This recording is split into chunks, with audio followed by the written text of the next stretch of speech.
Assalamualaikum warahmatullahi wabarakatuh.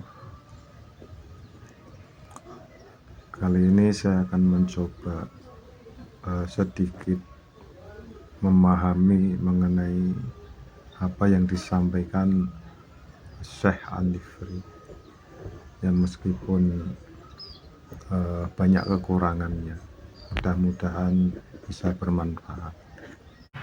Au kafani baina yadaihi, Tuhanku mempersilahkan aku bersimpuh di hadapannya.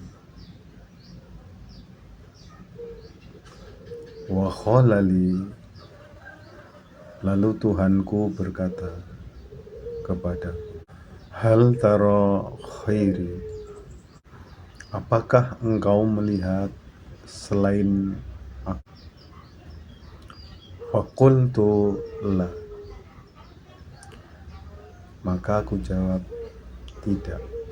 Apa yang saya sampaikan itu menukil dari Syekh An-Nifri, itu mempunyai sebuah makna spiritual yang sangat dalam. Karena apa?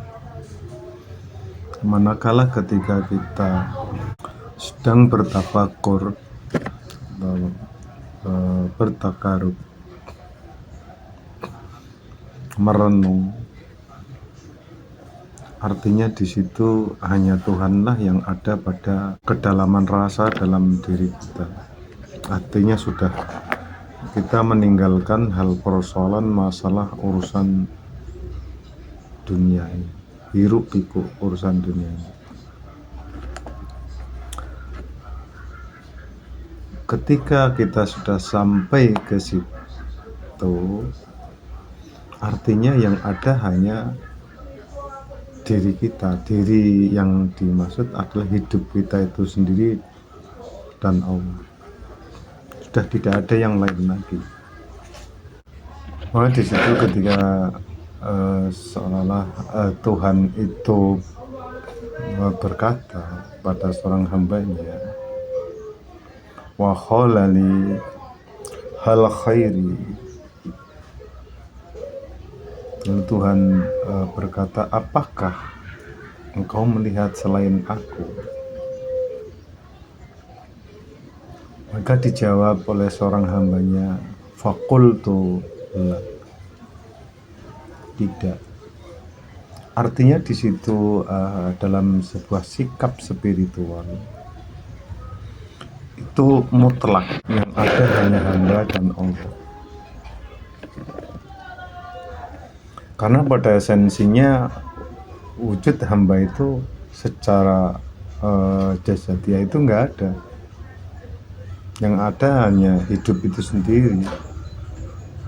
Karena jasad itu bersifat fana, tidak kekal. Tapi yang di situ bersifat kekal yaitu ruh itu sendiri. Lalu di mana letak kedekatannya seorang hamba dengan Allah? Yaitu kedekatan tentang rasa, bukan jarak. Tentang rasa. Kita dekat dengan Allah itu persoalan masalah rasa. Karena dikatakan di situ wa nahnu aqrabu ilaihi min hablil warid. Allah itu lebih dekat dari urat nadi. Urat nadi adalah inti kehidupan daripada jasad kita itu sendiri. Artinya itu lebih dekat. Artinya di situ tidak bisa didefinisikan secara jarak atau apapun, akan tetapi bisa didefinisikan secara rasa. Maka jauh dan dekatnya seorang hamba dengan Allah itu ukurannya adalah rasa. Nah, ketika urusannya sudah persoalan rasa, Maka di situ kedekatan seorang hamba dan Allah itu tidak bisa diukur secara fi'liyah atau secara zahiriyah, karena di situ zahiriyah atau di situ jahri itu hanya sebuah tampilan luar. Maka ketika kita mengukur tentang ketakwaan atau kedekatan Allah itu dengan tampilan pakaian atau syariatnya, yang jelas di situ kita tertipu, karena itu hanya cara pandang daripada orang yang masih awam. Tapi kalau orang yang sudah paham sebuah esensi seorang hamba dan Tuhan, itu ukurannya adalah sebuah pengetahuan daripada seorang hamba itu sendiri. Karena yang tahu dekat dan tidaknya seorang hamba dengan Allah itu ya seorang hamba itu sendiri, tidak bisa dinilai oleh seorang pun. Karena itu persoalan masalah sir atau palung hati yang terdalam atau rasa yang paling dalam yang ada pada diri manusia itu sendiri. Ya, maka di situ ketika mengatakan Syekh An-Nafri kholali hal tara khairi, itu mempunyai secara mana implisit adalah apakah selama ini kita itu dalam sebuah perjalanan hidup itu betul sudah melihat Allah. Seperti kemarin yang saya katakan, melihat itu jangan dimanai secara mata dhairi, tapi melihat itu adalah sebuah melihat realitas kebenarannya Allah melalui hal apa? Rasa ketakjuban, kesempurnaan, kemutlakan. Itulah kemungkinan yang dimaksud ke situ. Makanya di situ ketika dalam Al-Quran dikatakan Iqra' kitabaka kafa binafsika yauma 'alaika hisaban, itu saya memberikan makna secara sederhana. Artinya kita itu mencoba mengevaluasi mengenai perjalanan hidup kita, ada menghisap. Yauma 'alaika hisaban artinya kita setiap waktu, yaum waktu itu kita selalu melakukan sebuah introspeksi, melakukan perhitungan sebuah langkah perjalanan kita. Makanya dikatakan hasabu qabla an tuhasabu. Kita selalu melakukan perenungan-perenungan, mengevaluasi tentang perjalanan hidup kita. Nah, itulah sebagai perhitungan seperti halnya di situ, apakah betul kita itu sudah mengenal Allah.